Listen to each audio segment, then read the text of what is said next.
Good afternoon, everyone. Hello from Indonesia. Let me introduce myself. My name is Sylvia Yazid, and I'm going to be the moderator for the panel discussion today. Let me just congratulate all the 20 students first. I can see that you are here already. It would be really grateful if you can turn on your cameras so we can see the faces of the chosen ones. So yeah, we have some names and countries. Again, congratulations. You have been chosen from many. And today, I would like to welcome you again to the Youth Voice for ASEAN-China Cooperation Policy Lab. And this is the next panel discussion. I'm sure you already joined the first one yesterday.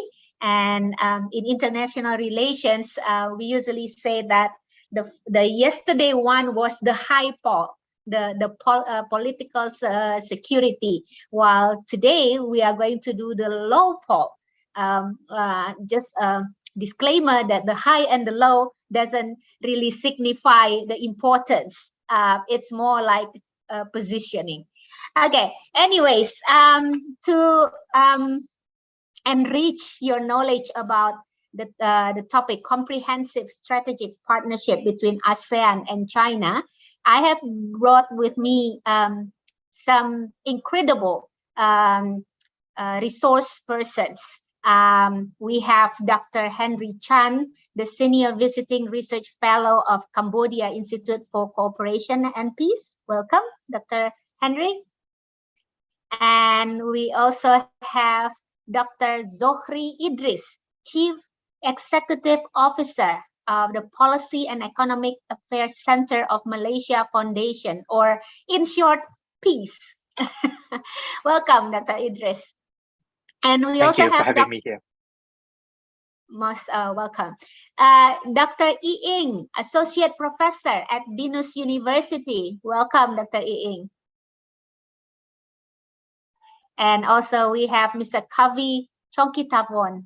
I really hope that I pronounced it correctly. A Senior Fellow of Chulalongkorn University's Institute of Security and International Studies. I'm sorry, you're still muted, sir. Sorry, can you repeat that, sir? Selamat siang, Oh, dari Muang Thai. yeah. Dari Muang Thai, yeah. Yeah. Nice. Yes, thank you very much. I'm not going to read their CVs for you, dear students, because it's long. They are all long because they are really experienced. And second one, that I'm sure you are quicker than us in Googling these people, who they are and what they are expert at. So let's just start with the discussion. I would like to open the session by giving the panelists an opportunity to express their view on the comprehensive strategic partnership between ASEAN and China. Yes, this is a panel on economy and social issues. However, we believe in the discussion, we believe that these two aspects are, we cannot really separate them. There's no clear separation between these two. So let's just start. Dr. Henry, would you like to start? Oh, thank you very much, Sylvia. It's an honor for me to join the very distinguished panelists to speak to the winning students. Now, I'm very glad about this mixing of this economics and social cultural, because I believe that we have been focusing too much on the political security aspect of the China-ASEAN relationships, which to me in many areas are historical legacies that is not so easy to be solved in a short period of time. But for economics and social cultural, the area of cooperation is much broader and, to be frank, much better for all the people of China and ASEAN. Now, let me talk about 4 specific areas. I think China and ASEAN cooperation is going to be very fruitful in this intersection of economics and social cultural. I am referring to capacity building in 4 specific areas. First, I'm talking about climate surveillance. Second, I'm going to talk about the digital transformation. And the third is about sustainability. And the last is on international space stations. All these four areas, I'm sure that ASEAN can learn quite a bit from China and to the benefit of our people. First, let me start with climate surveillance. Actually, I'm working on I'm an economist, but I'm working on how new technologies affect the economic development of China and ASEAN. And I'm particularly interested in climate surveillance. Why? If you look at many global reports, Southeast Asia is one of the hotspots of climate change. I think I'm from the Philippines, so all my colleagues in the Philippines will tell you. Now, in many areas of Metro Manila, just a little rain, the whole area will get flooded, the Navotas and the Malabon area. So what does it mean? It means that our sea ocean really rising. And I think for Indonesia, everybody realized the problem of Jakarta. And why President Jokowi is moving the capital city to the middle of Borneo. So climate surveillance is very important. And when I attended the China Ocean Summit, I'm very surprised. In the last 10 years, China devoted the most resources in climate monitoring. In fact, China today has more climate satellites than the US, particularly focusing in South China Sea and in the coastal area of China. Now, ASEAN and China has some cooperation on this satellite data sharing, but I think that there's a lot of update needed. And worse is that we need to train a lot of ASEAN nationals to know how to interpret the satellite image, which to me, when I exchange my ideas with even my colleague in Singapore, you will find out that a lot of data sharing, the data is here, but how to use it correctly to impact people on the ground is not there. So there's a very serious missing link. And I hope that in this economics and social-cultural intersection, we will work out a better mechanism on this climate surveillance. Second is that on the digital transformation, I'm working for my institute CICP on joint studies with ERIA, with China and with Europe on digital transformations. And I think everybody knows that in the 5G, in this generation of 5G, China now builds 60% of all the base stations of 5Gs in the world. Now, there are three things about 5G. First is that everybody knows that the broadband will be wider so that you can download much faster. But that's not the important thing. The most important thing is that there are two features of 5Gs that has not present in previous generation of mobile technologies. First is that you have an ultra short latency.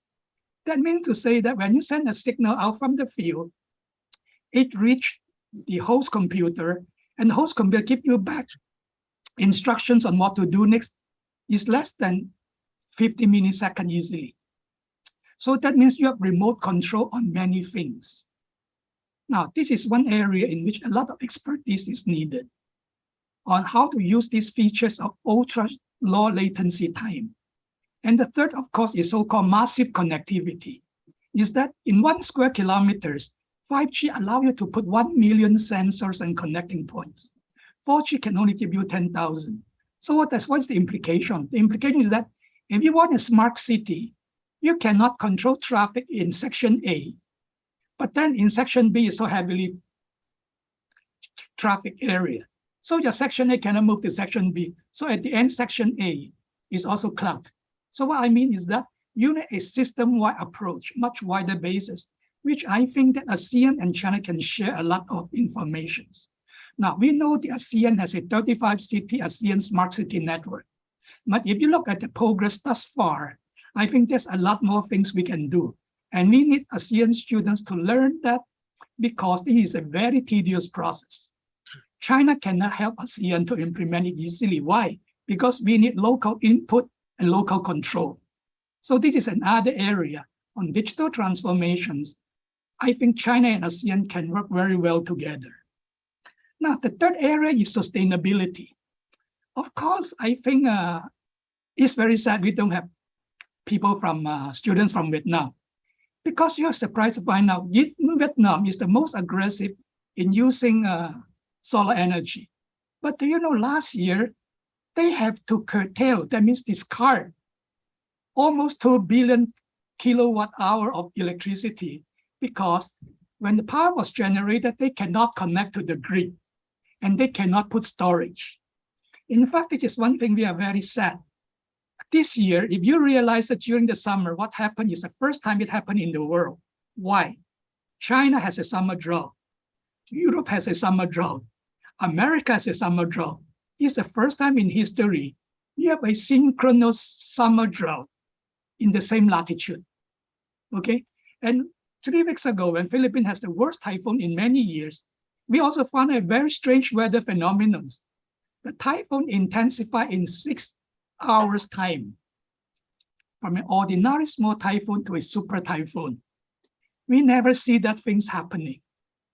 So right now, if we are going to move to sustainable energy, we have to know about energy storage system. Indonesia now just moved to construct a hydro pumping stations, but all the other countries are in effect standing still. So when we're moving into solar, how are we going to store the electricity? You must remember, electricity is a form of energy that can never be stored. And I think China now is the most aggressive in the world to put up energy storage system. This is one area I think the ASEAN can learn a lot from China. And China can also, in turn, looking at how ASEAN do it and learn more about how to better perfect the protection of environment. So this is the third area. The fourth area is on international space stations. Everybody knows that with the Russian withdrawing from the international space stations, nobody would know when the international space station is going to come back. So China is going to be the only country in 2 years' time, or a little bit longer, depending on when the international space station will get caught out, to have international space stations. China now is opening up to international participations, but this time they insist on the language used in the international space stations to be in Chinese, which is perfectly within their right.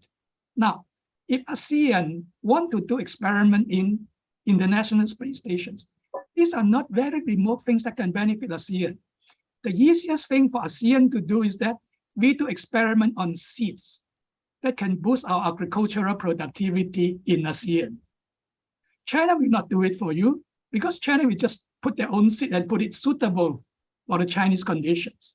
So ASEAN now, how are you going to broaden these social cultural things? Get more students to learn Chinese in some way for those aspiring astronauts.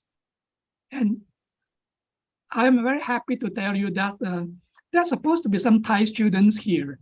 In fact, among all the scholarships offered by China to learn Chinese in China, Thailand has the most. And Thailand is way ahead of other ASEAN countries. So these are the things I think that for particular areas, I think is going to straddle between economic development and social cultural. And this is going to be a refresh over our over concentration on political security, because to me, I don't think you have an easy solutions, because these are historical legacy problems that probably will not just take years, will take even decades to resolve. Thank you very much for your attention. Thank you, Dr. Chan, and thank you for structuring the talk into the 4 aspects. And I agree with you. And it seems that we have this issue of disconnected aspects of life. Would you agree to that, Dr. Chan? Oh, I definitely share your view. Okay, thank you, Dr. Chan. Let me move to the next speaker, Dr. Zokhri Idris. Would you like to express your thoughts on the issue? 5 minutes, please, sir.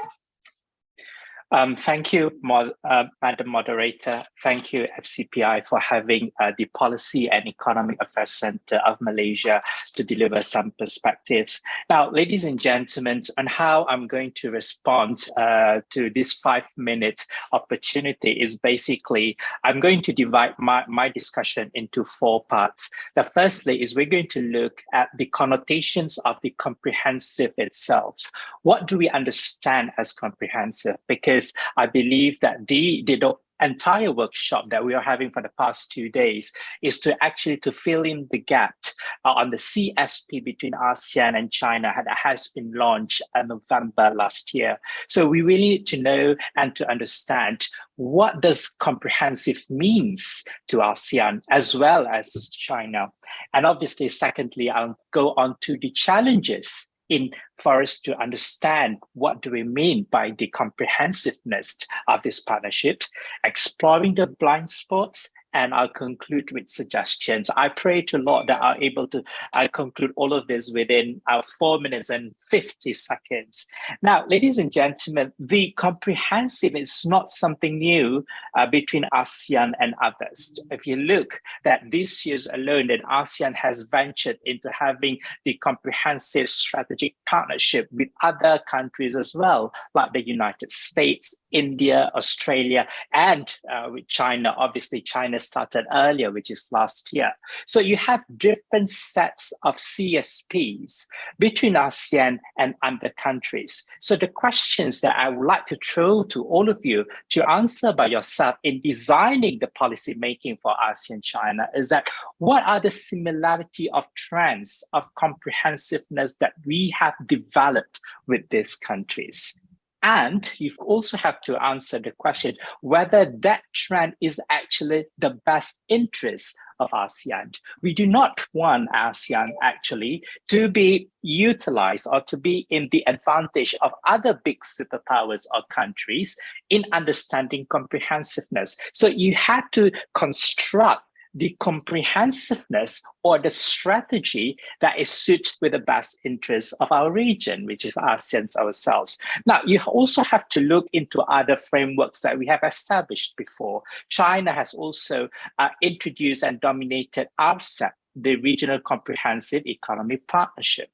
And along with RCEP, we have the CPTPP, the Comprehensive Partnership, Trans-Pacific Partnership. So everyone talks about comprehensiveness. So what is it that the comprehensiveness that we want to apply? And as we know that China's version of comprehensiveness is not so much of rule-based organization, but it's more on generating the nuances and the norms of ASEAN, whereas the other kinds of comprehensiveness perhaps are focusing much into the rules of origin, into complying certain standards and certain SOPs, as well as rules and regulations. So between these two extremes of comprehensiveness, which one does reflect to the best interests of our region?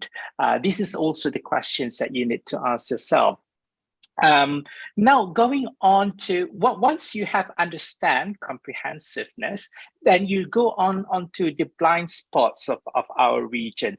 Now, again, the blind spots is something perhaps not too far and yet not too near. My previous colleague, Dr. Henry Chen, has probably mentioned the 4 areas of cooperations that we probably can explore and can go on further, which I think that it's really great. But on the overarching principle, ladies and gentlemen, you have to look what is the value added in any of other suggestions or ideas that we want to do in the future, or the policies that you want to add in the future. What is the value added that is actually reflected to us, the demography of ASEAN as a region ourselves? Now, you cannot detach ourselves from remembering that we are a region full of diversity. Now, that diversity comes with a lots of differences of thoughts, differences of ideas, not only food, but also differences in how that we govern our country. So how can we match all of these new blind spots and new initiatives and technologies, incorporating into the current demography as well as the local circumstances of ASEAN people? Because we do not want to actually supply with all of these ideas and initiatives, but it's stumbled in the middle way because we have different sets of views and things and how we see the world. The ASEAN Economic Community, the ASEAN Security Community, and all of these initiatives are already there for ages, but still we are having a stumbling block that we could not come with a consensus in certain aspects. So why? Why does this happen is something that you have to look. And also, ladies and gentlemen, you have to understand that the region works in incremental stages. We cannot have a quantum leap because simply that we are not in the equilibrium, right? The fact says Myanmar is not the same as Singapore. Kuala Lumpur and Phnom Penh is also quite different in certain numbers of ways. So you have to understand that in order for you to suggest changes in the region, it has to work incrementally and in a gradual basis. A quantum leap would not meet a success. Not only that it will not be a success, but I think you probably will face some stumbling block. Now, in terms of challenges, again, to be true to ourselves, that I think recently with the US-China rivalry competitions, now we are seeing that if there is a quiet anxiety within the people of ASEAN as how that we approach these superpowers, even China for that matter, we welcome China for the vast opportunities of trade and investment and economic opportunities like the BRI that is crossing some of our countries. But I think we also have developed a quiet anxiety in actually understanding and accepting the true agenda of this Chinese development into our region. Of course, we do not really understand what would be the agenda of any countries in the international relations. You can't trust other countries. It's only permanent interest that lost. But the quiet anxiety keeps on developing between ASEAN region and the superpowers, also China for that matter, over the time. Now, at the same time, we also have problems intra-ASEAN. The level of trust between the 10 member countries are also not at a very satisfactory level in terms of the EEZ, in terms of the fishing area, in terms of territorial sovereignty, in terms of military conflicts. We have not settled with the trust building within 10 members of ASEAN. So if we combine that on the quiet anxiety towards the superpowers, at the same time, we have a baggage of the trust deficit between the ASEAN countries. Any of your initiatives and policy has to reflect on that. That is why I'm going back to my argument, do not go onto the quantum leap, but work on the incremental stages of reform and changes that will slowly buy in the trust of other member countries. On to the last section. I have not taken too much time, but this is the last one, which is the suggestions. There are 3 suggestions that I would probably want to suggest to all of you.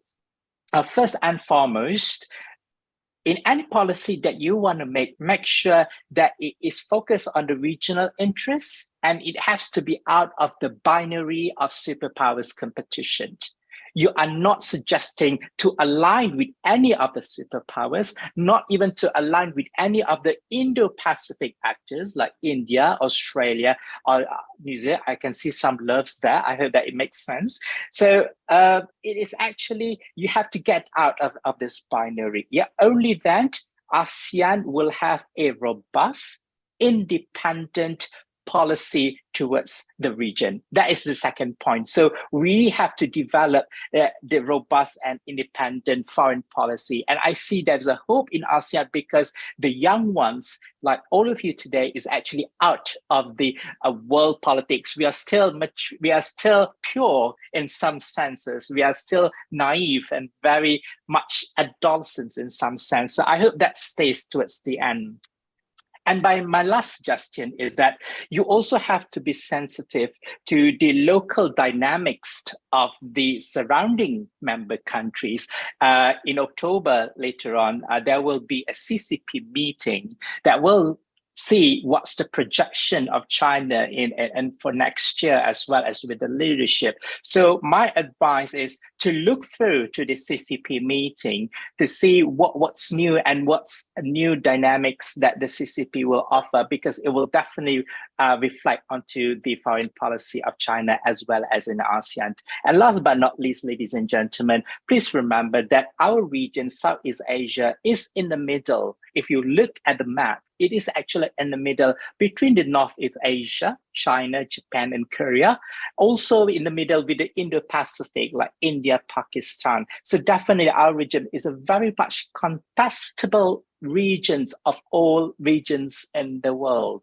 And it needs actually a very robust and independent policy for the future. I think I'll stop there for a moment to give opportunities to my other colleagues to speak. What do you think about this? Over to you, Madam Moderator, Sylvia. Thank you, Dr. Idris. So for me, the key word was understanding in terms in terms of comprehending what is going on, but also, how do I say it? Acknowledging, understanding the interests. Acknowledging the interests of each parties. So and also I agree with you. You cannot do the quantum leap. You cannot rush things. It's not ASEAN. ASEAN doesn't rush. I'm intrigued with your statement. Get out of the binary. I think the question for me is, how do you keep the independency while operating with one or both of the superpowers? But we can discuss it later, of course. Thank you very much, Dr. Idris. I'll just go directly to Dr. Ying, so we will have enough time for discussion later. 5 minutes, Dr. Ying. Okay, thank you, Ms. Sylvia. Thank you for FPCI for facilitating this opportunity.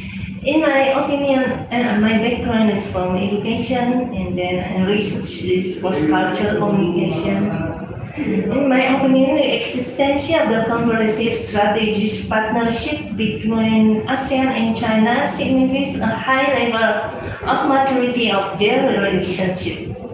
It should be reflected in the breadth and depth of their cooperation and the institutional mechanism for exchange of multiple levels and multiple sectors. The new driver of economic cooperation are ready to be brought to the table to help boost the forced economic recovery in the region.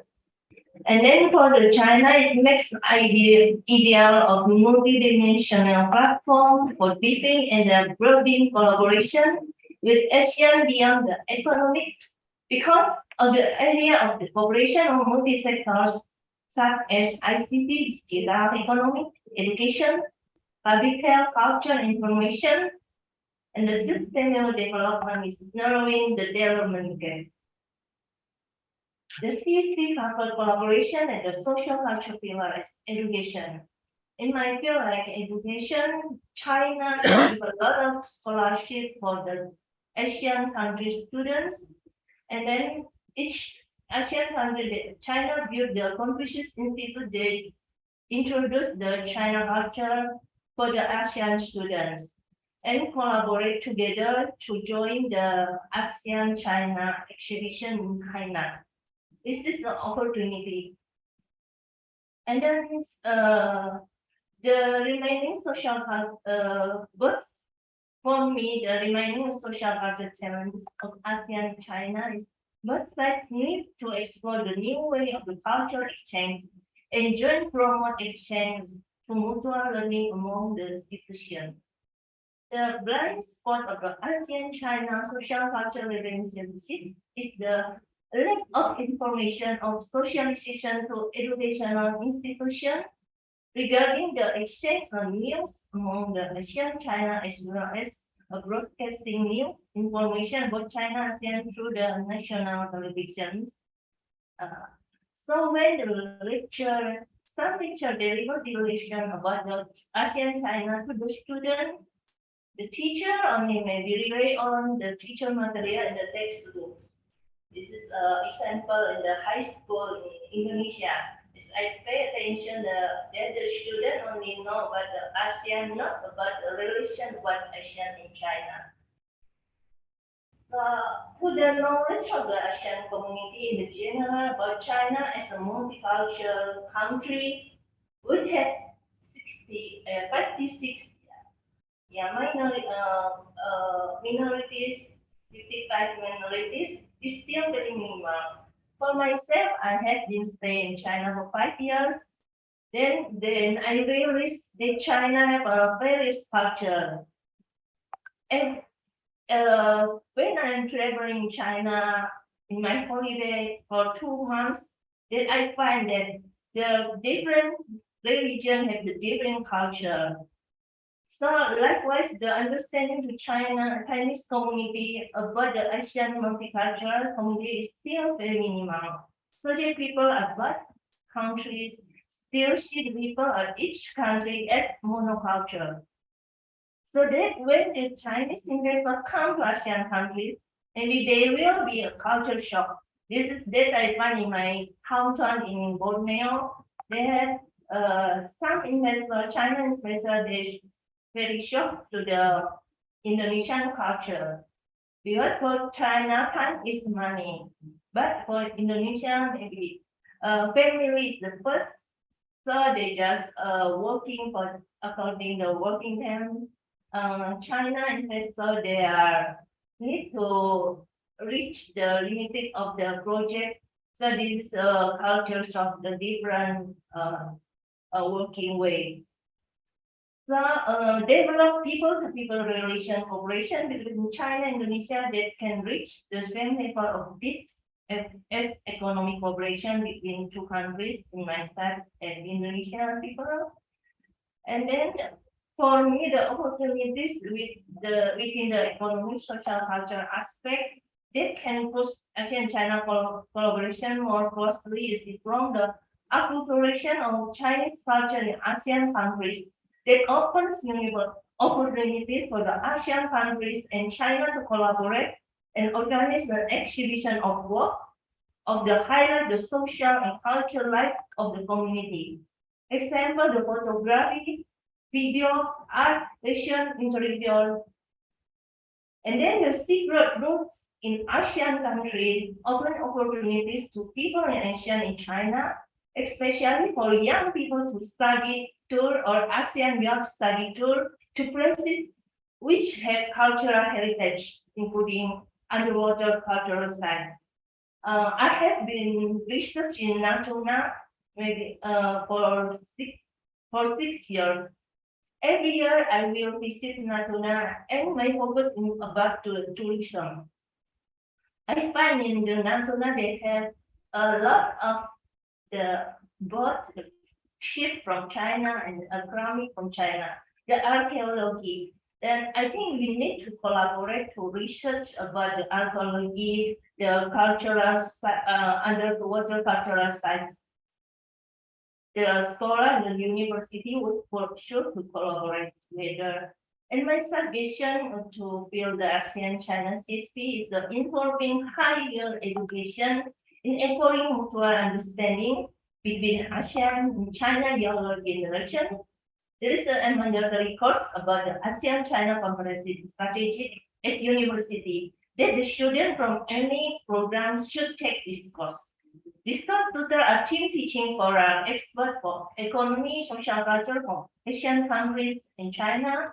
So every week student can learn from the expert from the different countries. Lecture material is delivered from the learning video. They put the learning platform for example like the Lab. At the end of this meeting, the student should submit a link to the video presentation. The person in charge in each university and policy lab will select the best presenter. Students who are the best presenter can participate ASEAN-China internship with the support of the government of China, the ASEAN-China Collaboration Fund, and the ASEAN Secretariat Implementation, ASEAN-China. Internship format can combine virtual or on-site placement. And then to provide workshop to ASEAN-China young people about how to use social media to provide awareness of needs from authorities ASEAN in China, help promote the narrative of ASEAN-China extensive cooperation, and offer opportunities to afford two people to know each other better to facilitate people-to-people exchange. Organizing ASEAN-China young people to build village together to reduce poverty, especially villages located in the border areas of Asian countries. This is my exhibition. Thank you for. Thank you, Dr. Ying. Yes, of course, when we are talking about people to people education and students, they are the most likely to build instant relationship because they are really mobile and they are more likely to be open-minded. That's at least what we hope for. So thank you for that, Dr. Ying. And I will immediately move to Mr. Kavi. What's your view, sir? You are still muted, sir. Sorry. Yeah. Okay. Well, thank you very much for the invitations. I have listened carefully to the previous speaker. They all make very good points.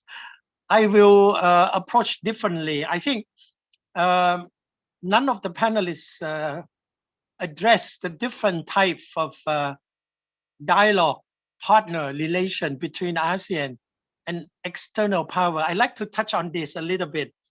And secondly, I like to put ASEAN-China relation in perspective as a comprehensive strategic partnership. You know, I want to talk about not the area that Henry Chen talked about, Ying have outlined in details, and it is also talked about. I would like to talk about the qualities of ASEAN-China relation, all the areas that Henry Chen referred to are of the future and very important. First, I like to address the comprehensive strategic partnership. You have to ask why now, for 30 years, ASEAN has placed moratorium on its dialogue relations.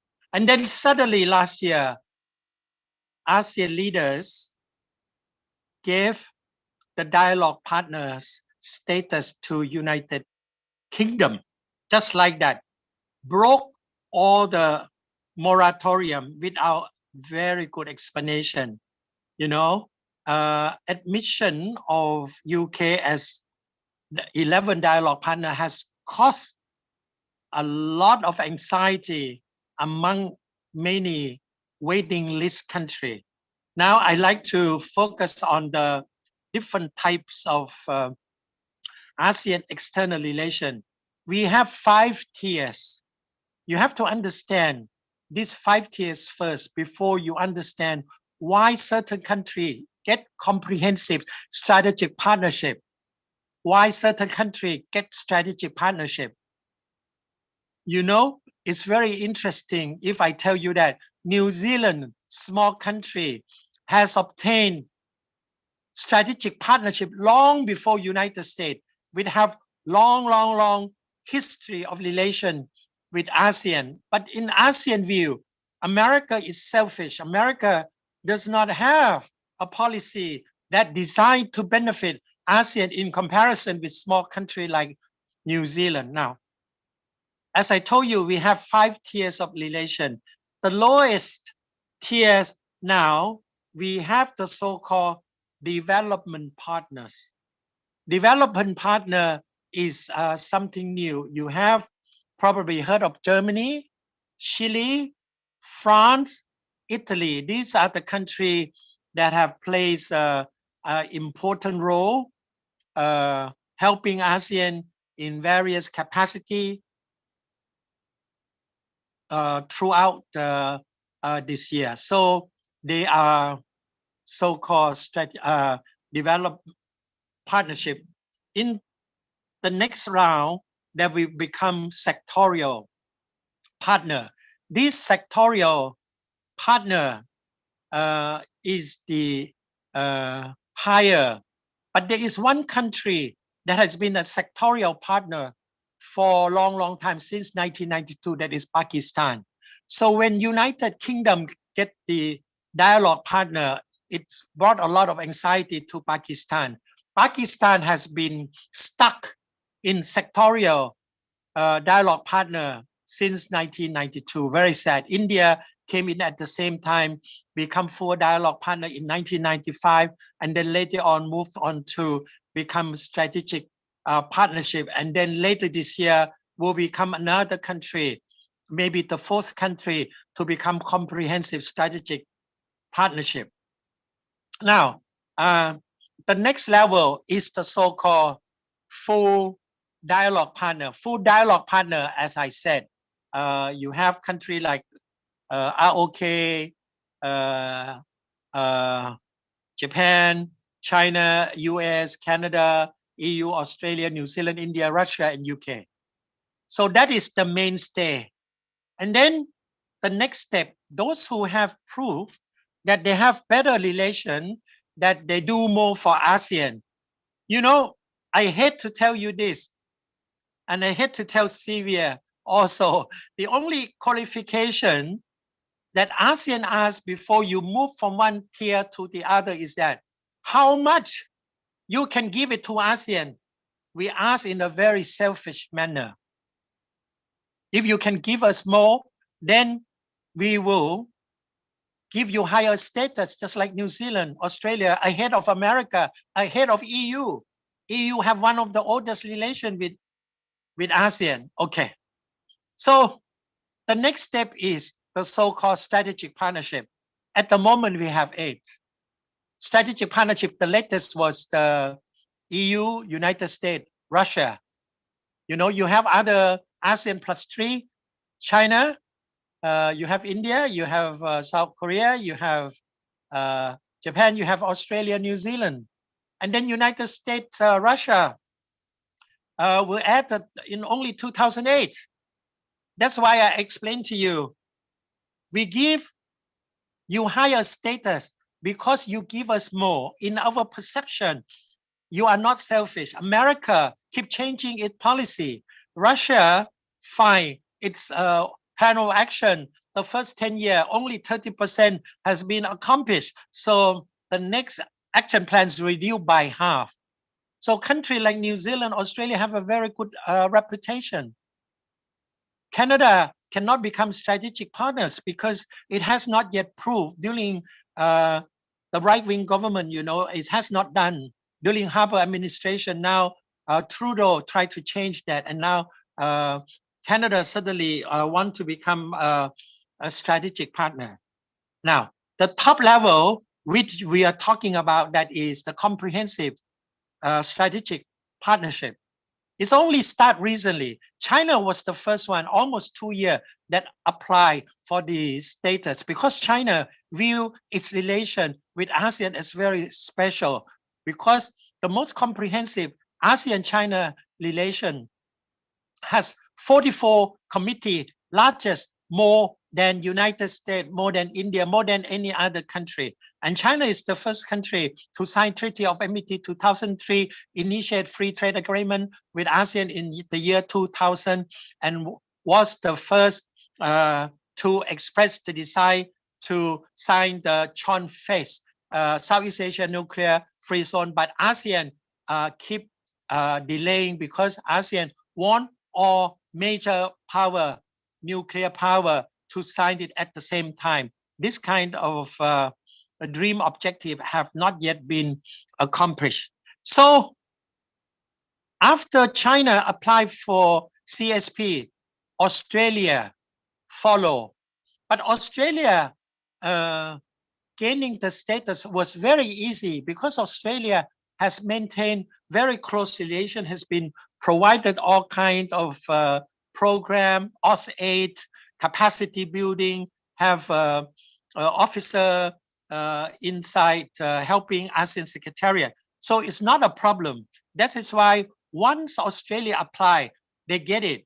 And these two countries, we said it at the same time. They got it at the same time last year in April, but within diplomatic circle, please don't quote me. We will say that Australia got it because Australia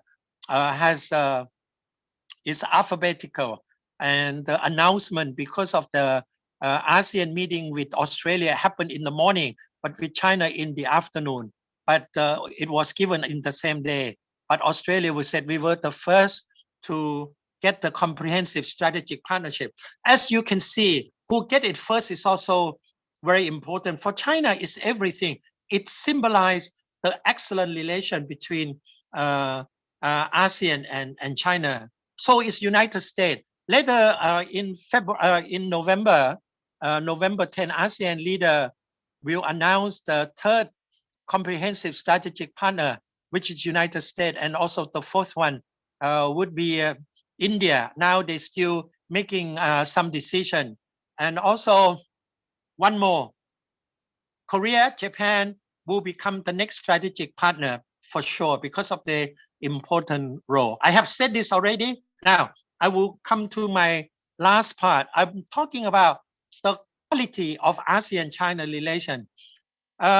Previous speaker have outlined excellent, all kinds of creative, innovative, Henry Chen, I love him that he mentioned the 4 area and that China should be open to ASEAN. That will make ASEAN-China relation even more advanced and more strategic. And also Ying talk about, for me, the most important is to make sure that the ASEAN youth and China youth, young people get to know each other, increase their understanding. There must be some way of having something like YASILI, the United States, a Young Southeast Asian Leader Initiative. That is very good. And I think China also have similar program for the young generation, but somehow something is missing. I think this kind of program need private sector to engage, need the kind of without state sanction. And I think dynamic between Chinese youth and ASEAN youth need more quality. The engagement with the young people is the only way to make sure that future ASEAN-China relation will remain sustainable, strategic, and will not be able to, what do you call, follow the media sort of megaphone diplomacy. Because when young people understand, young people open mind, they have a better understanding. They can look around much more comprehensive. So I would like to stress that the quality of ASEAN-Chinese relation is the most important. At the moment, we have a lot of cooperations program with China. And I must tell you, a lot of people don't know each year ASEAN have to not rejected. ASEAN could not take everything China offer because it's too many. I will give you one example. Between 2013, 2015, China has offered Premier Li Keqiang offer a scholarship altogether, 15,000 scholarship to Southeast Asian ASEAN students, but very few have utilized it, not fully taken up, because ASEAN students prefer to go to other countries. So I would suggest to China that they improve their quality of their scholarship. And now they are improving it. There are new scholarships that are coming in that are more attractive, more comprehensive. So this kind of thing, improve on the quality. We have already widespread, well-rounded cooperation with China. You look at the plan of action 2025, you can read, it's like 27 pages. That's all I would say, Sylvia. Thank you. Thank you, Mr. Kavi. Yeah, sometimes we kind of joke that China equals low quality product, and that's the aim.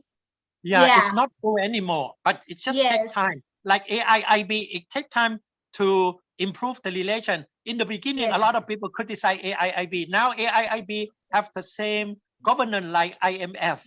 So now China talking about high quality infrastructure. So it takes time, and ASEAN has to encourage China to engage in such a way, not quantity, it's the quality that count. That's all. Sylvia. Yes. Again, it comes to a new perspective on each other, I think. So yes, thank you very much for that, Mr. Kavi. We are running out of time. I actually have a list of questions that I would like to ask the panelists, but because this is actually the event for the students, so I would like to invite, if you have any questions, the students, the 20 students, just raise your hand. Click the raise hand button, or you can also type on the chat. And while waiting for that, I would like to ask a question to the panelists. So with the current condition, it seems that there is a debate on how we would like to form this relationship between ASEAN and China. Should it be rule-based, like what Dr. Idris was explaining? Should it be really rigid, like regulated and everything, or should it be more like the ASEAN style, norm-based, more flexible, people to people, So because we are supposed to be in that area. The yesterday panel was the more rule-based one. What do you think? What do you think is the best way for this relationship building effort? Yes, Mr. Kavi. Yeah, it's a good question. It takes 3 days to answer. It should be hybrid. It should be hybrid because, we already have regional and international rule base. You have United Nations, you have international thing. But in certain times, you need to look at the cooperation. You look at ASEAN, we have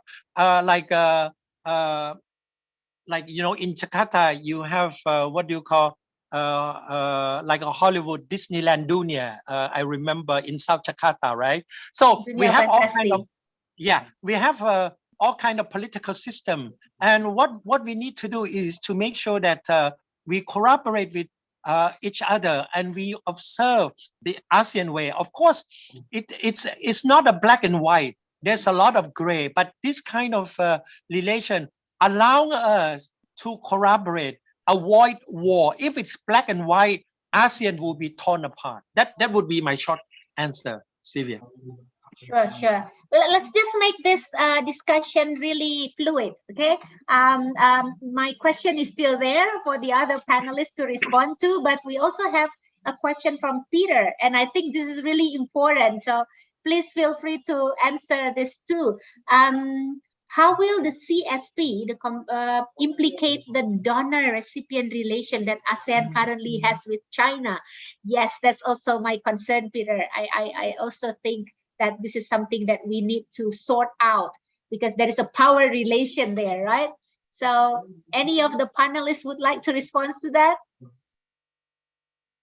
If I just may, I think I'll try to combine those two questions together within a short period of time. Now, I think first and foremost, we as the young leaders, we must find the exit way of this donor recipient kinds of mentality. Having the donor recipient could not sustain for a very long time. There must be at one point that ASEAN members would not be a donor recipients, but we are all being a donor to any other countries that is needed. Now, in terms of the CSP, first and foremost, we have to look what is the loophole in the donor recipient system. Is it just on monetary values that comes with certain rules and regulations that this country has to comply? Are we at the disadvantage of being a donor recipient? And can this be going for a very long time? Because comprehensive is not just about money, it's about cooperation.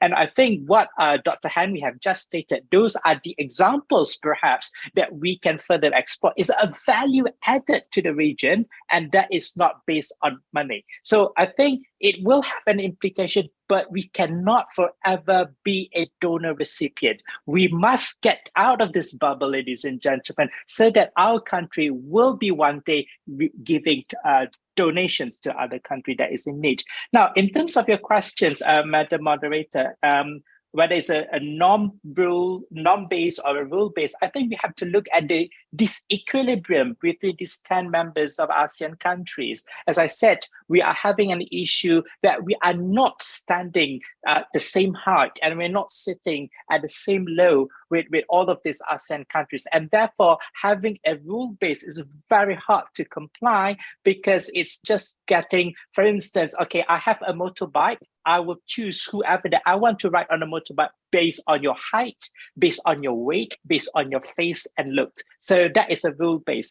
But if we are going for a norm, it's like, hey, I'm going to the city, who wants to ride with me? I'll try to make a room for everyone, even though that you're not with the same height, you're not good looking, or you're good looking and whatsoever, but I'll bring everyone onto the same boat. Obviously, it has some challenges. So I think this is the analogy that we ASEAN young leaders have to think in deciphering whether it should be a norm-based or a rule-based. But I think we have to state with the facts that I think we have a disequilibrium issue that has been happening for so long in terms of structure, in terms of capabilities, and as well as capacity. That needs to be solved first. Then we can exclusively explore the idea of a rule-based and standardizations of rules in our region. Thank you. Thank you, Dr. Idris. We are putting one question on top of another, while, of course, the panelists can always answer all the questions together. So we have another one from Andre from the Philippines. Andre, would you like to express it directly? Would you like to open your mic? Yes, Professor. China has been very committed with regards to the UN SDGs. I've been attending a lot of projects by universities. And so what do you think are the next step in terms of cultural diplomacy in order to promote the sustainability in ASEAN and help address issues of sustainability and other climate concerns in the region? Thank you. Yes, Dr. Chan. I like it when the panelists are raising their hands. Oh, thank you very much, Chen. Sylvia. He is the right person to answer that because of his statement before. Go on, Dr. Henry. No, actually, I'm just reacting to all the three questions earlier. First is this: there is now an international debate of the meaning of rule-based order. Because Kavi has rightly pointed out, the definition of so-called rules is very hazy. He pointed out that we have United Nations, but you also realize that some countries follow United Nations or defy United Nations if the decision of the United Nations is not favorable to them. So I think that ASEAN as an organization should avoid to get into defining what is the rule-based thing. So the norm-based thing, to be practical about it, suit us more. And number two, on the comprehensive strategic partnership, I have some personal experience on digital transformations. ASEAN's biggest problem is that this is the most diverse regional organization in the world. We have Singapore, Brunei in the high income, and we have Myanmar, Cambodia, Laos in the low middle income area. We never have any regional organization with such a broad diversity in social cultural background, in economic status. So my suggestion is that I have seen how European Union projects in ASEAN not working. Because after ASEAN Secretariat discussed with the Europeans, when you go to the membership state, the whole thing just disappeared. And I must say that actually ASEAN has very good ASEAN organization-based projects and studies. But after a few years, when you go back to it, I'm sorry to tell you that nothing happens. So my feeling is that for ASEAN to really use the comprehensive strategic partnership, either with China, with United States, with whoever we want to have in mind. Let us strengthen our internal organizations. And I hope that the Indonesian chairmanship next year and the Cambodian secretariatship next year can work out a better contribution mechanism to support the sustainability of ASEAN projects. That is the third question. We can learn about sustainability from our partners. But if we want to move ahead as an organization, the organization itself must be sustainable in its projects. I'm sorry if I share this devil's view. Thank you. Thank you, Dr. Chan. Mr. Kavi, would you like to add? You turn your microphone on. Are you planning to add? I think Henry Chen's have made it very clear already. And I think ASEAN, don't forget, ASEAN has a very strict rule of engagement. You have ASEAN Charter. So don't forget about that. And we have a series of regional code of conduct. People are forgotten. You have to remember we have Treaty of Amity and Cooperation, which 1/4 of UN have recognized it. It's now in the future, I can forecast that ASEAN will seek a UN member some form of legal binding for Treaty of Amity and Cooperation. And Indonesia, during the Bali meeting, also initiate the so-called conduct among East Asian country. And Henry Chan's talking about next year under the Indonesian chair, being the world's third largest democracy, Indonesia always have in store certain ideas. So one of the idea is to make sure that ASEAN change the way they make the decision so that they can introduce the majorities or the so-called ASEAN's minus X formula for the decision making. And I think the crisis in Myanmar has prompted ASEAN chairman, the outgoing ASEAN chairman, Cambodia and the incoming to focus more on the ways to strengthen ASEAN decision making so that member of ASEAN would abide by our consensus. In this case, as you know, Myanmar has been recalcitrant in implementing the 5-point consensus. Sylvia. Yep, true. Thank you, Mr. Kavi. Dr. Ying, would you like to respond to any of the 3 questions? Yes, from my side and my experience from 2002, when the first time I built collaboration with China University, for me it's very important that the sustainable partnership people and people. So I think it's best the begin from the friendship, not because we have the same project between the project, but because we are friends. We want to know each other well for the long-term partnership. As a scholar and researcher, honestly, I find that sometimes that they're thinking of the short-term partnership, not the long-term partnership. After the project is finished, and then partnership is ending. I hope the student, maybe the scholar, Professor Chen and Professor Kavi and Professor Zokhri, we can begin from the collaborate together to research together and to the model for our students, how to maintain the long-term collaboration. We start from the educator, and we can bring in our students, influence our students to our research, and they can build the friendship between the ASEAN-China students. The mindset of the friendship is very important. This is from my experience. I built the collaboration with ASEAN friends and China friends until now. It's already 20 years old. 20 years. Yep. Thank you, Dr. Ying. I think you are the best person to answer the question from Friska Andani. Friska, do you want to say something? Or do you want me to read it? Yes, yes, okay. I can say something. So about my question, I'm actually a scholarship hunter since 2018. So there's not a lot of China scholarship that I can find in the Google as well as in the social media. So I just found like a Turkey, Malaysia, and it ended up that I'm here in Malaysia right now. So my question is,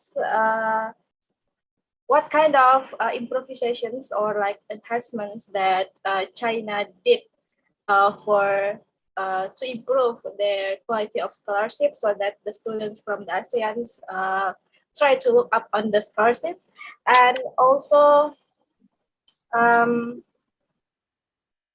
why do you think the ASEAN students prefer not to go to China? I mean, like for the past years, perhaps. Thank you. Thank you, Friska. Yes, we prefer to go to Korea, right? No. Okay. Wow, you want me to answer the questions, Celia? Could I give the chance to Dr. Ying first? Okay. Yes, Dr. Ying. Okay, I find the Friska from Indonesia. Actually, China scholarship have a lot of time. I got the China government scholarship. Then they have Confucius Institute scholarship. They have the China local government scholarship. Maybe the lack of the knowledge of scholarship, you can find Confucius Institute or Pusat Bahasa Indonesia. In Indonesia, they have Pusat Bahasa Indonesia or Confucius Institute in Indonesia, who provide the scholarship for the Indonesian students. And you can search in the China government scholarship too. The China government scholarship give a lot of major. You can choose the major is economic, politics, and another so on. And why Indonesia people don't like to go to China?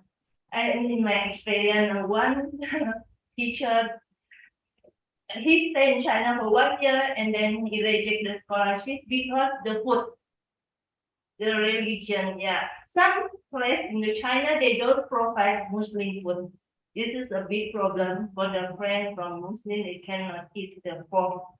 This is the first problem. The second problem is the language, yeah. Because Mandarin very, very difficult. I'm learning language Mandarin in my university because my father asking me to learn. I think it's very hard. So a lot of people, they give up, even my students to give up. This is the reason that, yeah, because the culture, maybe the first impression when I visit China, I'm very shocked and got a culture shock because the culture is different with Indonesian culture. Even they are Chinese and Chinese Indonesia with the different culture. So a culture shock is very important too. Is the reason that maybe everybody maybe choose to study to Korean and Japan, in my opinion. Thank you. Thank you, Dr. Ying. Mr. Kavi, would you like to say something on that? Well, Ying has already answered. I think there's two major problems. One is the language problems. Putonghua is not very easy to learn and to master within 1 year, and also to attend universities. And number two, I think China should have more program that use English language, so you can attend classes in English, make it more widely available for international students. You have to remember, China has been one of the countries that is the most open to developing country in the past 5 decades. So they have a lot of experience with the developing country, the student from developing country. But in the past, there's no competitor. But today, you know, as you mentioned, you have Korea. You have Korea, you have Japan, you have Germany. For example, Germany, you can study in Germany for free without learning the language. You can take English language. So if there is a similar program in China, I think people would like to go to China, enjoy scholarship, study about Chinese culture in English, and learning Putonghua by the side without, you know, taking exam. That would be great. Thank you. Thank you, Mr. Kavi. We still have some time, so keep the questions coming. But for now, I would like to ask the panelists. When we are formulating a policy, policies, one of the reasons why policies are formulated is to respond to issues or problems or challenges. So if I may have a quick round with the panelists, can you mention one or two issues or challenges that needs to be addressed in between China and ASEAN? Anyone who raised their hands first? Mr. Chan, Dr. Chan, go on. Yeah, thank you. Actually, this is both in answer to your question and to the comment of Ying and Kavi about the why students don't want to go to China. I learned a little bit about this. Is that you can imagine most of the students go to China. The number one course they are taking is Chinese medicine, and then the Chinese language, and then some geopolitical science, this and that. Now, what I'm trying to say is that you have to make the Chinese education system more broad. So when people finish their study and come back to the home countries, they can find very meaningful jobs. And by studying traditional Chinese medicine, Chinese language, or geopolitics, I don't think you can get a very good high pay when you come back to the home countries. Actually, we have a project now in network of ASEAN-China think tank at CICP that is advocating at the setting up of a ASEAN-China digital education network. Now, why we choose that Beijing Normal University as the technical partner is that because it is also the organizations that work as UNESCO Digital Rural Education Center. So I think that there's a lot of potentials, but we have to review the mechanics first, how to overcome the language problem. And number two is that how are you going to pick the choices that the students in ASEAN can really benefit when they come home. Now, one example is that I think this year everybody was very surprised when the US news named the Tsinghua University as the best engineering school in the world, ahead of MIT, which is by an American education. So I mean is that if we solve these language problems, and number two is that we get a partner institution in China that has those programs that is really tailored to overseas students. Because you cannot ask a 70-year-old Chinese professor, no matter how good he is, to change his language of medium of instructions. That is impractical. So I feel that we can refine this thing. And that is one thing I think that these young kids today here, you're going to be the policymakers down the road, you can recommend that how are we going to make those education programs in China? Number one, when people come home, they can get a meaningful job. Number two, these things are relevant to the host countries. Like what I said, our agricultures, our satellite, and all those kind of stuff. And number three is that how are we going to pick the institution in China that is really ready, tailored to teach those courses to ASEAN students? I have seen a lot of failures that there's a lot of mismatch, and it's really a pity. As Kavi said, there are so many good cooperation programs, but they never get out of grounds. So this is a humble 2 cents idea. Yeah, thank you, Dr. Chan. I will turn to Dr. Idris now, but Toffel, would you like to express your question also? Yes. Could anyone hear me? Yes, clearly. All right.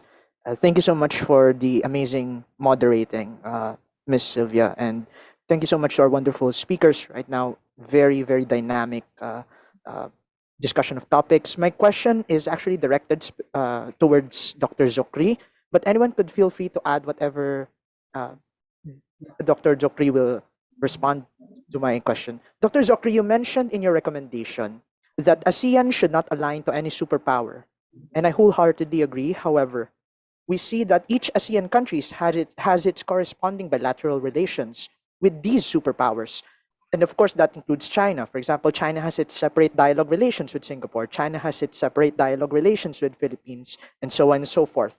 There's also the disputes on the South China Sea as actually being disputed by numerous ASEAN countries like Indonesia and the Philippines. So how could we unify all pressing concerns as a unified ASEAN with China despite the policy differences in each ASEAN countries? Thank you. Yeah, there's no one-door policy for ASEAN. Dr. Idris. Thank you for that question. I think that is very true especially if we trace back into 2012, in which ASEAN for the first time failed to produce the joint communique with the South China Sea because Cambodia simply not agree to issue such statement, especially dealing with its interests with China. So I think, yes, we are seeing that some countries in ASEAN will have certain stance when it comes to certain issues, and it's very hard to unify this in the ASEAN. But I think we have to also be fair to ASEAN, because ASEAN was formed in 1967 not to have a stance with external powers.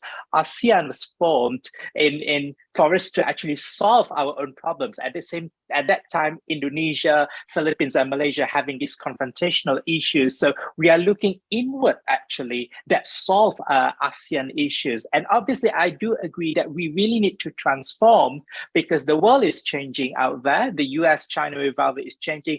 At some point, ASEAN has to reflect onto this. So I think, Tofel, back onto my argument before, why we disagree with one another, because we are at the disequilibrium state.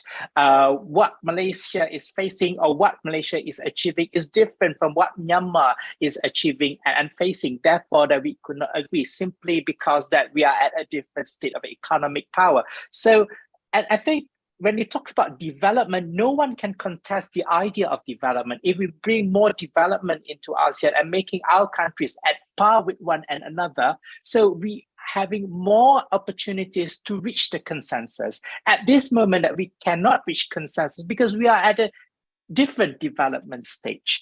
And if you look into the South China Sea, obviously the claimants are those are facing the South China Sea. The sentiments of Malaysia probably not the same with Indonesia, because Indonesia is not sharing the South China Sea.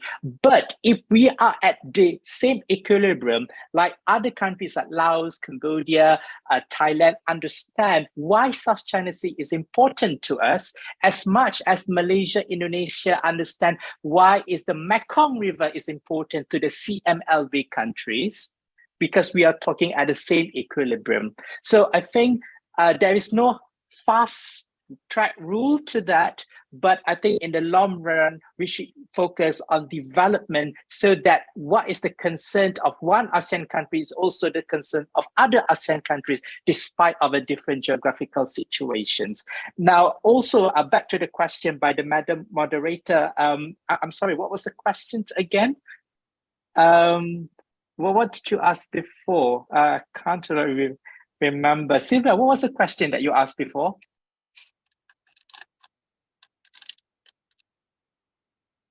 Sorry, I'm trying to find my microphone. Yeah. Was it the before one? Yes, you're asking the question before Tofel asked. Tofel, I hope I'm answering your questions, right? So it's going back onto, don't look unification as a main objective, but look onto the development and the equilibrium of ASEAN member states as the objectives. So it will work incrementally and gradually will reach into unification. Yeah, so unification is a very ideal, broad and fluid. So we work based on what we actually can at this moment.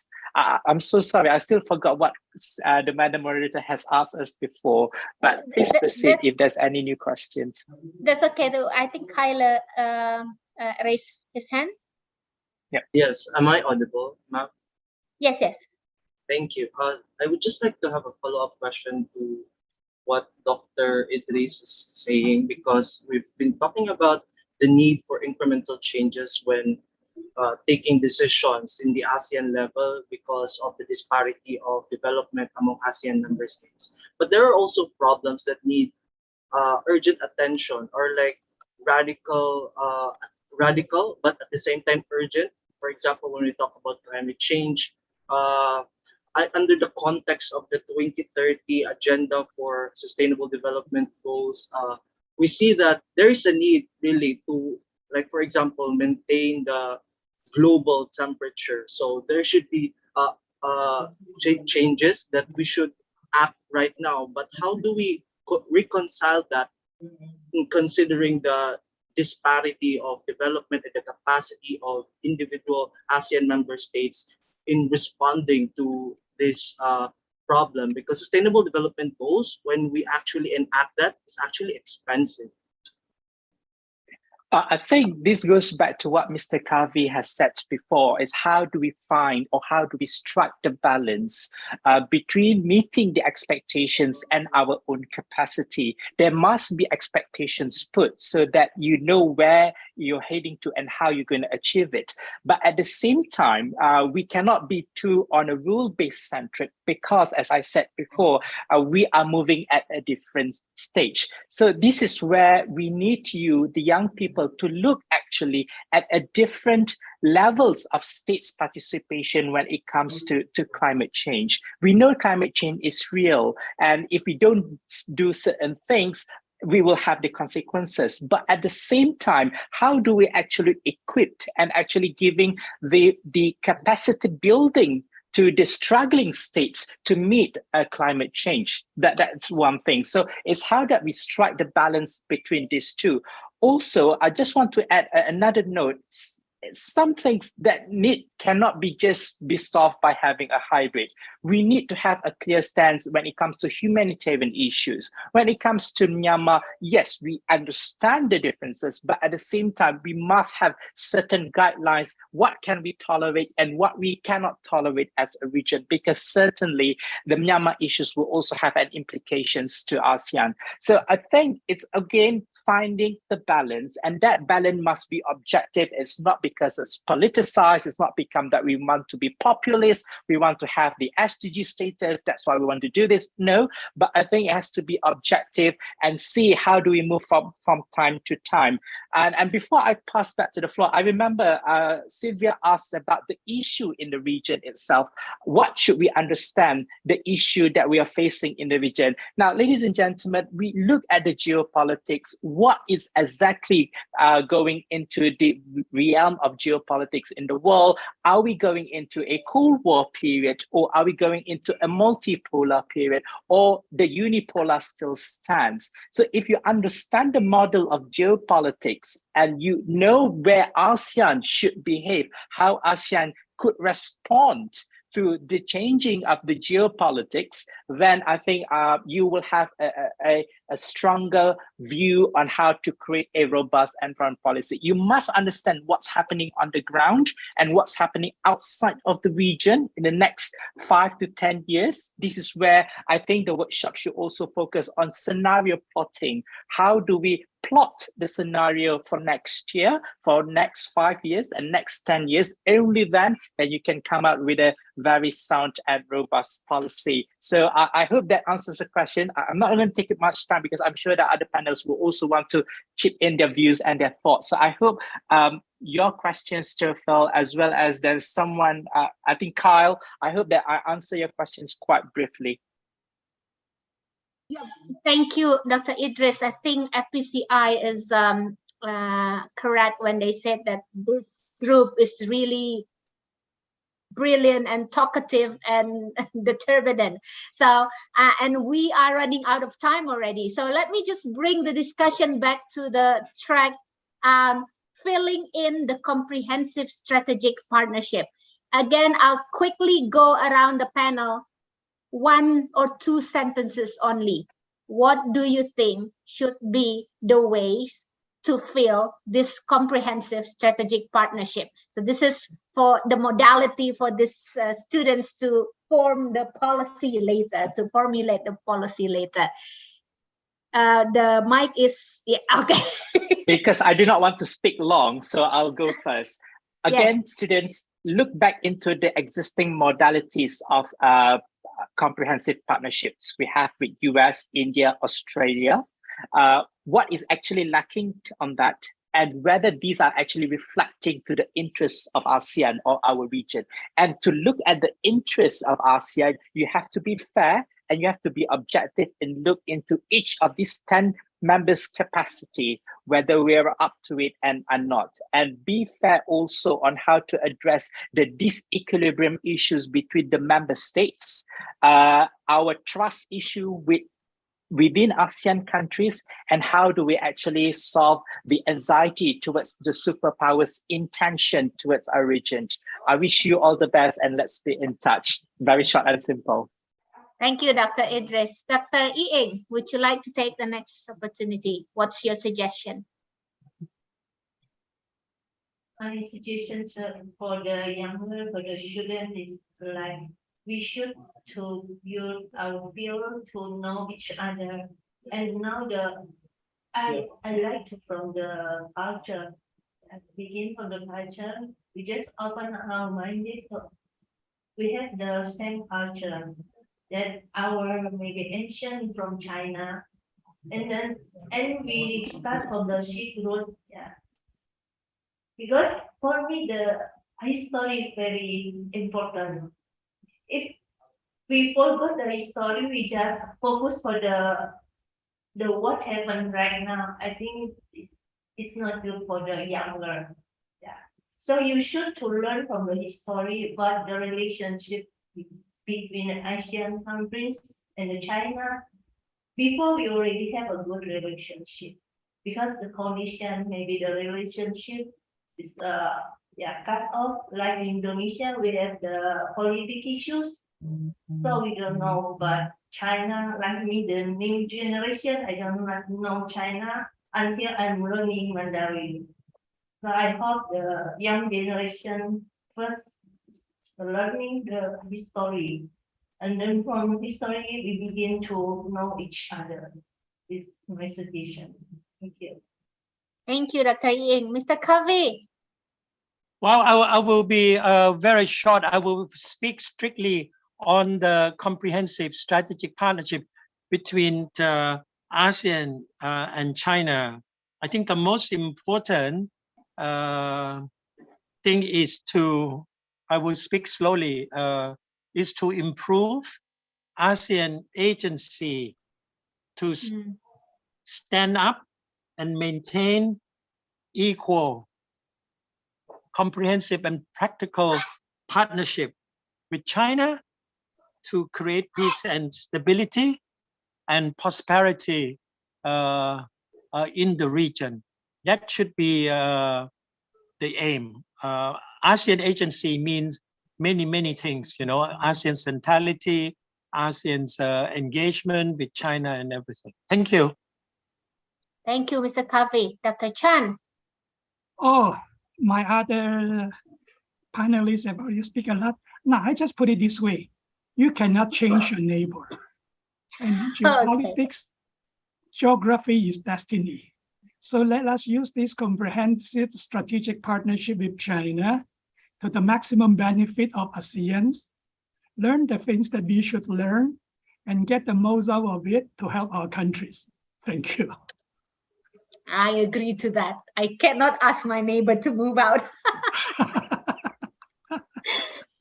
Okay, yes, then that should be reflected in the policies that you are trying to formulate, students.